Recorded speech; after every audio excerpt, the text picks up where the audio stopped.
My son-in-law was cheating on my daughter. My daughter was a sobbing mess, demanding a divorce.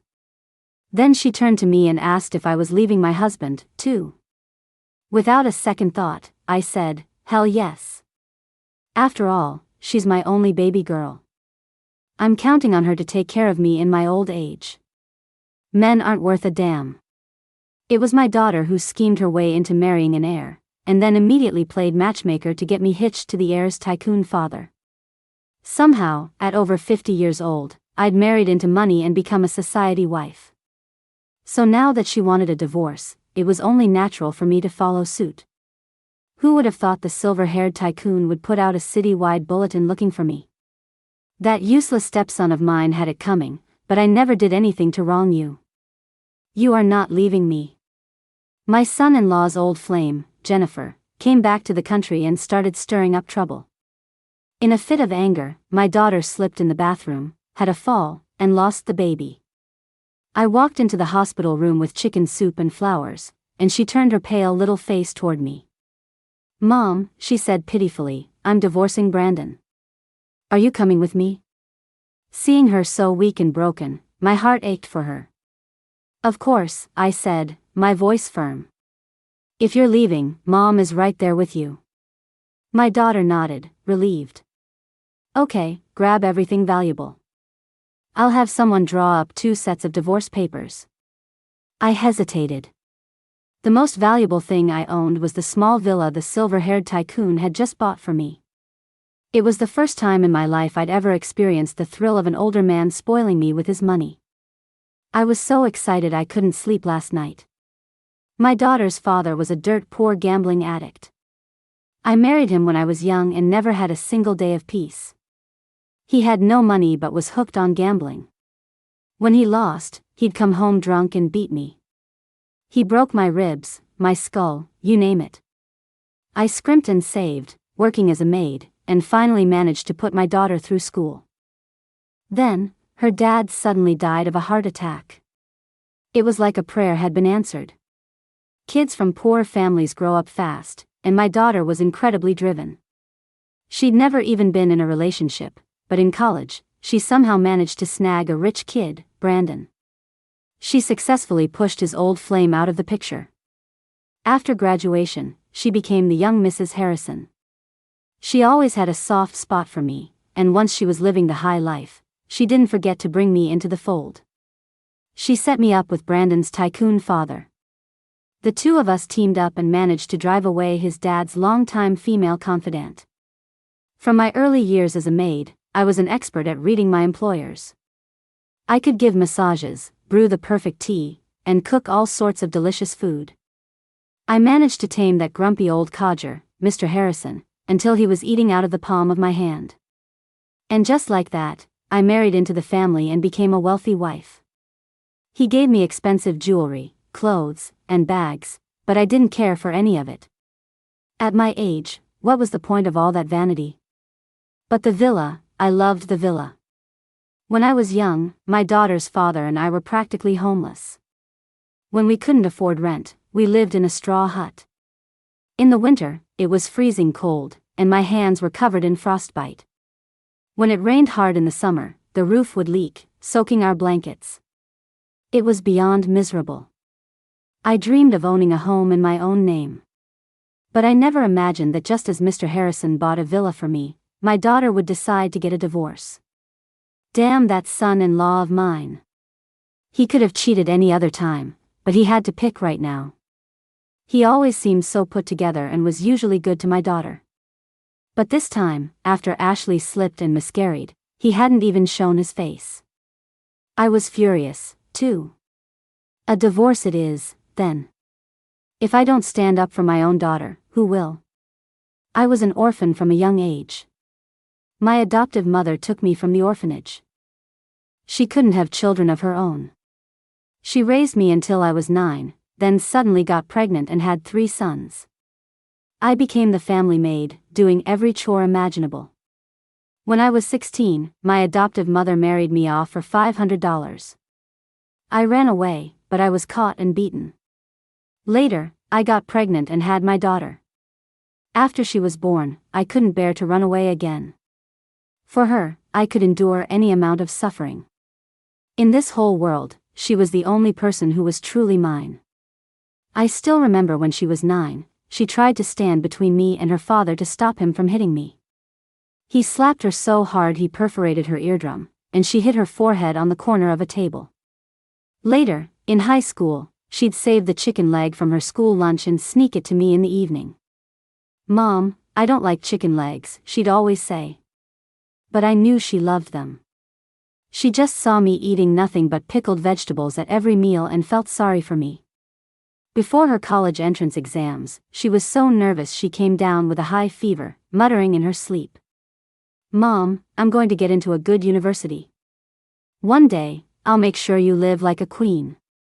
I thought it was just childish talk. But who knew she would actually make it happen? Ashley was a natural beauty.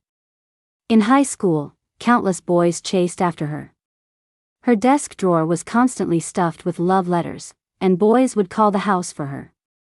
But she always kept to herself and never got involved with any of them. I always thought it was because of my bad relationship with her father that she was disillusioned with love. But then, once she got to college, she started actively pursuing a rich kid. She had her own plan.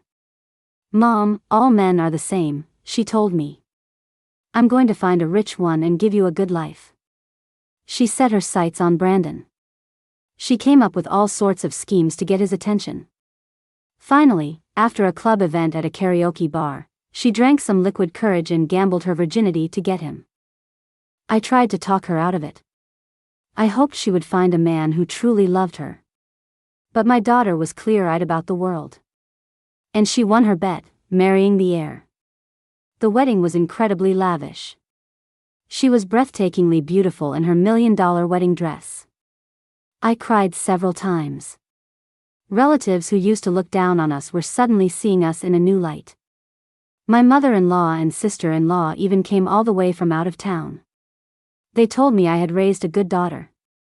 That day, Ashley had the makeup artist doll me up, too. Then she pushed me, all made up, in front of her silver-haired tycoon of a father-in-law. "Dad, this is the person I've told you so much about." She praised me for being dignified and kind, and for being a fantastic cook. At the time, I had no idea she was trying to set me up with her father-in-law. I just made polite small talk. A man that rich has seen every kind of woman. Why would he ever be interested in me? But my daughter was determined to play Cupid. She did everything she could to find out her tycoon father-in-law's likes and dislikes. When there was a family dinner, I'd try to get out of it by pretending to be sick. But she would stuff me into a couture dress. She'd tell the old man how down-to-earth and frugal I was in private, with no bad habits, and how I loved to take care of people. Thanks to my daughter's efforts, my father-in-law and I started to see each other in a better light. Later, the tycoon started sending flowers and formally courting me. I opened my heart, and in my golden years, I found a second spring and we had a whirlwind wedding. On the day we got our marriage license, my daughter cried tears of joy. "Mom, you deserve the best." But my son-in-law, Brandon, looked anything but happy. He never imagined his mother-in-law would seduce his stepfather. Brandon also had a clever mother, who had been Harrison's previous partner. She fell gravely ill 5 years ago, and before she died, she had her son's last name changed. Harrison and Brandon, hearing the names, you'd think they were father and son. The tycoon had no biological children. He'd poured all his energy into his career. His first wife, lonely and depressed, ran off with the butler and died in a car accident. Everyone said Harrison was cursed to lose his wives. But I didn't see it that way. The grumpier the old codger, the more he needs a gentle touch. My daughter said I just had to hang in there, wait for him to kick the bucket, and then I'd inherit his fortune and be worth billions. But after we got married, I actually fell in love with him. When he'd fly into a rage because an employee messed up, throwing things around, would sit him down, give him a massage, and tell him not to be angry. Gradually, the household staff began to respect me, calling me Mrs. Harrison. Even with servants, I'd still cook for him myself, without any of the airs of a rich man's wife. On weekends, we'd go hiking or vacation by the sea. Under my care, he seemed rejuvenated, even his diabetes was under control. Every day, he'd hold me and say he hoped I would give him a son. But I was already 50 and approaching menopause. I even went to the hospital, saw a specialist, and started taking herbal remedies to regulate my body. I asked my daughter for her opinion. At the time, she was too busy feuding with Brandon's old flame. "Mom, having a little brother or sister would be fine," she said casually. "We'd get to inherit more of the assets that way." But I took the traditional medicine and got the modern injections, and then she tells me she's getting a divorce. I rushed over to the new villa to see it one last time. The beautiful marble floors, the luxurious crystal chandelier, the soft leather sofa. This was everything I had ever dreamed of. And now it was about to be taken away from me. Just then, Harrison called. He said the Scandinavian furniture he'd ordered would be delivered in the afternoon. He wanted to celebrate with me tonight and was craving my spicy crab. Tearfully, I said okay. On impulse, I hung up and started walking toward the supermarket. Then my daughter called. "Mom, are you packed? Did you take the jewelry? Gold is worth a fortune right now. Didn't my father-in-law give you some gold bars? Bring them all." It hit me like a ton of bricks. I was getting a divorce. What was I doing, planning to cook dinner? I could have cried at my own stupidity. I went back home. Standing in front of the safe, I was in such a panic that I'd forgotten the combination. Fumbling, I opened my suitcase and started packing some clothes. Just then, Harrison came home from work. He walked into the enormous walk-in closet. Seeing me crouched on the floor, he wrapped his arms around me from behind. "I really married a wonderful wife. We have maids, but you never stop working. The housekeeper said you didn't buy any crabs. Are we not eating at home tonight? I'll take you out for a nice steak dinner." I turned around and forced a smile. "Hey. What's the code for the safe? My brain is so forgetful." He thoughtfully opened it for me, and I started stuffing gold bars into my suitcase. "We're not eating out tonight. My daughter had a miscarriage, and I need to move in with her to take care of her." This was the first time I had ever turned Harrison down. He was a bit surprised but seemed to understand. He sighed and patted my shoulder. "That punk Brandon. When he gets back, I'll give him a piece of my mind for Ashley." I smiled again, faintly. There's no need. They were getting divorced. That night, even though my things were packed, I didn't get to leave. Harrison was in a bad mood and had a few drinks. He kept me up for a long time, talking. He told me about how hard he worked to start his business, how he built his commercial empire against all odds. When he spoke of his first wife, he broke down and cried. Perhaps that was a pain he would never get over. His first love, neglected by him, had run off with another man and died in a car crash on the road. He rushed to the hospital, but on her deathbed, she refused to see him. Who would have thought that a domineering tycoon in his 50s could be so deeply devoted? He said I was a lot like her, gentle, kind, and never demanding. "You won't leave me, will you?" I nodded, my heart heavy with the lie. Suddenly, he was full of energy. He scooped me up, carried me into the bedroom, and pressed me against the bed. "Susan, will you have my child?" "Yes," I whispered. My eyes flickered. Maybe he felt that his stepson, Brandon, was too much to handle. But at my age, getting pregnant was a long shot. Not daring to defy the tycoon's wishes, we went at it all night. He didn't let up until dawn. I had to admit, he was in great shape. He must have been taking all the right supplements. He was still a force to be reckoned with. But I wouldn't betray my daughter. The idea of divorce was firmly planted in my mind. Leaving the silver-haired tycoon would at least save me from the pressure of having a baby, and maybe I'd live a few years longer. It was almost noon before I finally finished packing and rushed over to my daughter's place. Ashley was a little angry. When she saw the hickeys on my neck, she shot me a glare. Mom, you're at that age. Don't you know how to rein it in? Are you really planning to have a baby for my father-in-law? High-risk pregnancies are dangerous, you know. You should think about that. My face turned red, and I turned my head away. I nervously fiddled with a teacup on the table. Oh, come on. I was forced into it. My daughter's eyes widened. That shameless old geezer is such a scumbag. Just like his son, Brandon. Divorce him immediately. We'll run away and start over. My heart was pounding. Could we really do this? 2 sets of divorce papers lay on the table. I knew Ashley was dead serious. Has that punk apologized to you yet? In the past, whenever Brandon made my daughter angry, he'd shower her with flowers and gifts until she was happy again. But this time was different. It was too much. Ashley sighed. An apology is useless. The baby is gone, and he's clearly still hung up on that woman. Anyway, this marriage is over. I'm done. My daughter signed her name on the divorce papers without a second thought.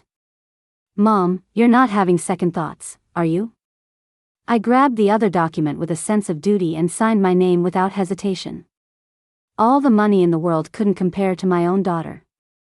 Ashley was relieved. She put both sets of papers in a manila envelope and called for a FedEx pickup. By the time the Harrison men received them, we would be long gone from the city.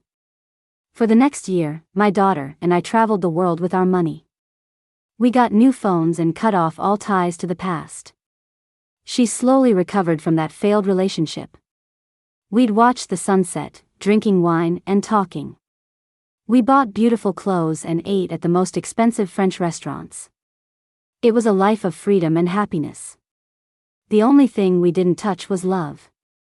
My daughter started an account on social media, sharing her happy life. Gradually, she began live streaming and selling products. I did everything I could to help her, hoping to see her build her own career. Mom, from now on, we don't rely on men. We rely on ourselves. I graduated from a top university, after all. Making money is the easy part. I smiled and nodded. Of course. Ashley grew more beautiful and earned more and more. Every month, she'd send me money to buy whatever I wanted. But I was used to a hard life. While I never hesitated to spend the tycoon's money, I was careful with my daughters.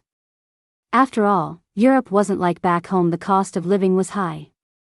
I heard that when Brandon received Ashley's divorce papers, he was furious for days. The reason he hadn't come to see her was that he was with his old flame in the US for her medical treatment. Ashley had been pregnant and wanted to surprise him when he got back. But when she called him, that woman answered the phone. That's what made her so angry. She slipped in the bathroom. He had told her he was on a business trip. With things escalating like this, he was branded a cheater. Ashley was the one who had chased him, practically begged him to marry her. But she was also the one to file for divorce first. He was angry for a long time, and by the time he cooled down, he realized she was gone. It wasn't until Harrison came to confront him, slapping him hard across the face, that the reality set in. You little brat. Was some woman on the side really worth it? You drove your own wife away, and you dragged me down with you. His mother had been the one to veto his old flame in the first place. The two had been entangled for a long time, but it never went anywhere. Brandon was a little confused. His stepfather had always been patient with him. Out of guilt for his mother, Harrison had even made him an executive director at the company. Dad, this is all a misunderstanding. There was nothing between me and Jennifer. I didn't cheat. She was sick. It just so happened that a classmate of mine is at a major hospital in the US, so she begged me to take her there. There's really nothing between us. You have to believe me. I swear on my mother's grave. Brandon never imagined Ashley would want a divorce over this. And he had no idea she had been pregnant and had a miscarriage. Harrison slammed a teacup on the table, not wanting to hear any more. He sighed again and again. You find her and you explain yourself, now. Otherwise, get the hell out of the Harrison family. Brandon scratched his head. He was desperate, too. But he couldn't find his wife anywhere. Ashley had thrown away her SIM card and hadn't told any of her friends where she was going. Dad, where's your wife? Can you ask my mother-in-law? Where on earth did Ashley go? He pinned his hopes on Harrison. The tycoon looked up, a picture of misery. Your mom's phone is off, too. She's divorcing me. You little brat, look at the mess you've made. What? Father and son stared at each other, utterly dejected. A year went by. Ashley's business was booming. But I knew that deep down, she still couldn't let go of Brandon. After all, sending divorce papers doesn't mean the divorce is final. The two of them had to go to the records office in person, file an application, and then wait through a mandatory 1-month cooling-off period. Honey, when are we going back home? I asked casually while preparing dinner. My daughter was touching up her makeup. Her hand paused, and a strange light flickered in her eyes. What's the hurry? Let's wait for that idiot Brandon to contact me. I was stunned. We changed our phone numbers. How is he supposed to find you? Ashley tossed her hair nonchalantly. It's a small world. If he really wants to find us, there's always a way. Mom, are you having regrets? Do you want to go back to being a tycoon's wife? I hear my father-in-law has gone crazy looking for you. He really loves you. If you're bored, you can go join a community dance group. There are old men and women making friends every night at the community center. If you're lonely, just go find another one. I was speechless. To be honest, at my age, I just wanted to enjoy life, not wait on some old man. I had saved up all the money my daughter gave me. Worst case, I could buy my own villa later. But it was true that without friends in Europe, it was getting boring. That evening, I actually went to the plaza at the community center. A gentlemanly old man came over to chat. We talked for a little while. Susan. I froze. I turned, my smile stiffening on my face. It was Harrison. He was looking at me with so much affection. He actually found me in Europe. I felt a pang of guilt. I wanted to pretend I didn't know him and walk away. He took 2 steps forward and asked menacingly. What are you doing here? Picking up old men? I immediately chickened out. I quickly put on a sycophantic smile and explained. I was just passing by, I wasn't looking for anyone else. You can ask Ashley if you don't believe me. Just then, Brandon appeared out of nowhere. Mom, where's my wife? What are you guys doing here? At that moment, I wanted the ground to swallow me whole. This was all my daughter's idea. It had nothing to do with me. Harrison, the old geezer, was fuming. He grabbed my arm with all his tycoon authority and pulled me into the car.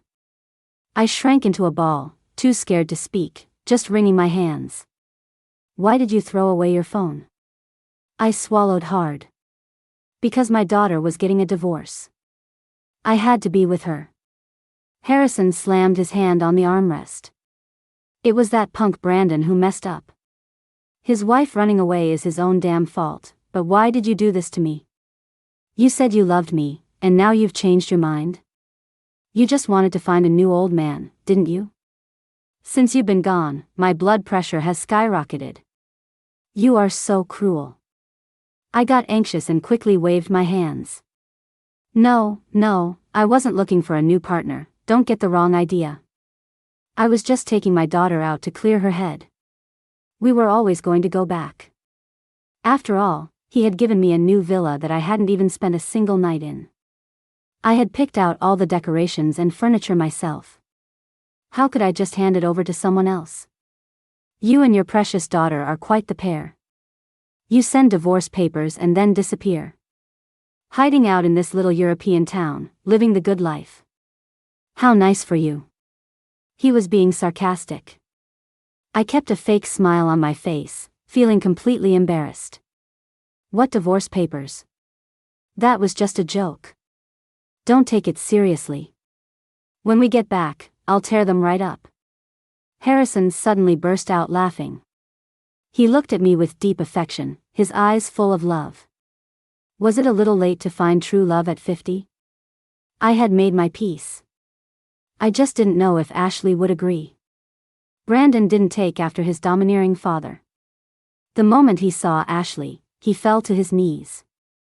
"Honey, I'm so sorry. There was nothing between her and me, it's not what you think. Don't you know how much I love you?" Ashley watched him, her face a mask, as he started slapping his own face, over and over. Before he went to see her, he had asked me, "Mom, what can I do to win her back?" I told him, "My daughter has a sharp tongue but a soft heart. Just be really hard on yourself. If she truly cares about you, she'll give in." But I didn't expect my daughter to be so much more clear-headed than me. She didn't show a hint of softness. She refused to go back home with Brandon. "You lied to me about going on a business trip so you could fly abroad with another woman. I was pregnant, and I fell in the bathroom. Do you have any idea how much I wanted this baby? Brandon, I will never forgive you that easily. Why did you even come looking for me? Just sign the divorce papers and go marry her." I was sweating bullets. If Ashley really got a divorce, what would I do? Brandon sighed. "She's dead. She had a very serious illness, and going to the U.S. didn't help. In fact, she passed away 6 months after you left. I didn't go to her funeral. Her parents scattered her ashes at sea. We did have a past, but that was a long time ago, before I met you. I remember everything about how we met and got married. I know my heart is here, with you. Honey, please, come back with me." The hot-headed young heir had never expressed himself so plainly before. Back then, when Ashley had schemed to marry him, he had been ambivalent at best. This time, he had truly fallen for her. But Ashley was stubborn and still wasn't ready to forgive him easily. In that case, I couldn't do anything either. I couldn't leave my daughter alone overseas. I refused to go back. Harrison got angry. In front of both of us, he started beating Brandon mercilessly with his cane. Welts rose on his body, but Brandon didn't beg for mercy. It hurt me just to watch. A stepfather is still a stepfather, he really didn't hold back. Finally, Ashley's heart softened. She ran over and grabbed Harrison's arm. "Dad, stop. This is my fault, too. I shouldn't have just run away. I made you and Mom separate for a year. If you're angry, take it out on me." For Ashley's sake, Harrison stopped and turned away. Brandon got up and hugged Ashley, moved. "Honey, I knew you wouldn't leave me. Come back with me, and let's live a good life together." Ashley didn't say anything. She just pulled him into the room. After a long pause, she finally spoke. "We're definitely getting a divorce." She was still playing tough. Brandon was at a loss. "I really didn't cheat. Why are you so insistent on a divorce? We lost the baby, but we can have another one. Honey, are you sure you want to lose me? Even though I took her to the U.S. for treatment, I brought back a ton of gifts for you. The new bags, perfumes, jewelry. But I came back to divorce papers. Do you know how angry I was?" Ashley wasn't listening to his explanations. She thought they were all excuses. No matter what, the miscarriage was a fact, his absence was a fact, and her despair was a fact. That night, my daughter sent me a text. "Mom, whatever you decide to do, I respect your choice. But Brandon and I can't get back together. This divorce is final." I was caught in the middle. On one hand, I had promised Harrison I would go back with him and continue our life together. On the other hand, I couldn't bear to leave my daughter. The next day, the 4 of us flew back home together. The mood was tense. Brandon and Ashley were going back to get a divorce. Meanwhile, I was all lovey-dovey with my tycoon, throwing our reconciliation in their faces. Had I betrayed my daughter? On the plane, Harrison's care was meticulous. The moment I shivered, he had the flight attendant bring me a blanket. Even when I took a nap, he held my hand and refused to let go. I kept glancing over at my daughter, feeling a pang of guilt. After all, she was the one who had climbed into the Harrison family first and then pulled me in. I didn't want her to get divorced. In my opinion, the old flame was nothing. Besides, the woman was already dead. There was no point in competing with a dead person. The happiness right in front of you is what matters. But Ashley was still furious. She wouldn't listen to my advice and was determined to divorce. I understood. She had lost her first child, and Brandon, the clueless man, actually thought they could just have another one. After we landed, Ashley ignored him and was about to check into a hotel. I was torn and worried. Harrison saw this and spoke up. Ashley, even if you decide to divorce Brandon, to me, you're just going from my daughter-in-law to my daughter. Come home and stay with your mom. Ashley thought about it. Her mother had remarried a super rich man. If she divorced, she would become Harrison's stepdaughter. Her relationship with Brandon would just change from husband and wife to brother and sister. It was a novel idea. She agreed to go back with me. She and Brandon arranged to go to the records office first thing the next morning to file for divorce. The next day, I waited with her until 10 a.m. Brandon was late. He was clearly reluctant, but he still signed the application. The cooling-off period was 1 month. During this time, we shouldn't see each other. We'll come back in a month to get the final papers. Brandon ignored her and walked away. But that evening, he showed up at our house. For the entire month, he came for dinner every day, finding any excuse to see Ashley. The two of them wouldn't speak, locked in a silent standoff. It was painful to watch. A month passed quickly. On the day they were supposed to finalize the divorce, that punk was a no-show. I silently cheered. Ashley waited furiously until the office closed, then made a round of calls. It turned out he had locked himself at home and been drinking all day. He didn't want the divorce. We rushed to his house and found him flushed and lying on the floor, empty bottles scattered around him. Ashley was both angry and worried. Brandon, are you a man or not? Get up. We called the driver, and together we managed to get him to the hospital. He was put on N4. Ashley sat by his bed, and her eyes were filled with unmistakable love. She still loved him. All this drama with my daughter and son-in-law had left me exhausted. The smell of disinfectant in the hospital made me gag. Mom, can you go home and make some chicken soup and bring it back? I nodded, turned to leave, and promptly collapsed on the floor. The dream was long and terrifying.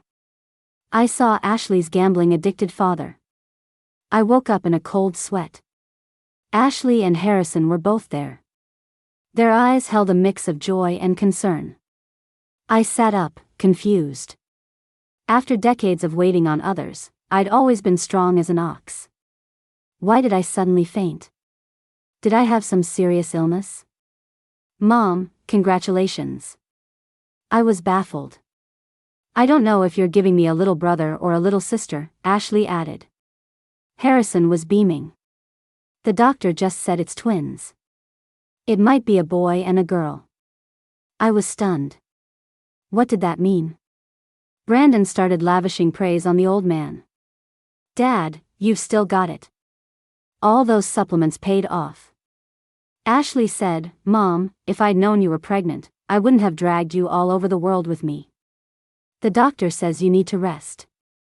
Don't do anything to risk the babies. Oh my God. I was actually pregnant. At 50 years old, an age when I should be becoming a grandmother. And with twins, no less. I was so embarrassed. The tycoon was grinning from ear to ear. My daughter was so busy taking care of me that she forgot all about divorcing that punk Brandon. The pregnancy was very difficult. Thankfully, we had maids at home. I didn't have to do any housework, they wouldn't let me lift a finger. My days were filled with gentle walks, eating, drinking, and sunbathing. 9 months flew by. A high-risk pregnancy is dangerous, so I had more and more hospital visits toward the end, but Harrison, that old codger, was with me every time. My daughter was also very attentive. Perhaps for my sake, she said she would give Brandon one more chance, a trial period. The day I went into labor, the whole family was there. Harrison had arranged for the best doctors. The C-section was quick. 2 sons were born. I cried, but my heart was full of joy. To think that at my age, almost ready for the grave, I could have both a daughter and sons. Harrison was even happier. He never imagined he could have 2 biological sons at his age. The corporation and his billions finally had heirs. He bought me another priceless mansion as a reward. He knew I loved houses, not jewelry. On the day of the twins' 1-month celebration, my daughter and son-in-law arrived holding hands. I knew they had reconciled. A happy family makes for a happy life, and everything was going to be all right.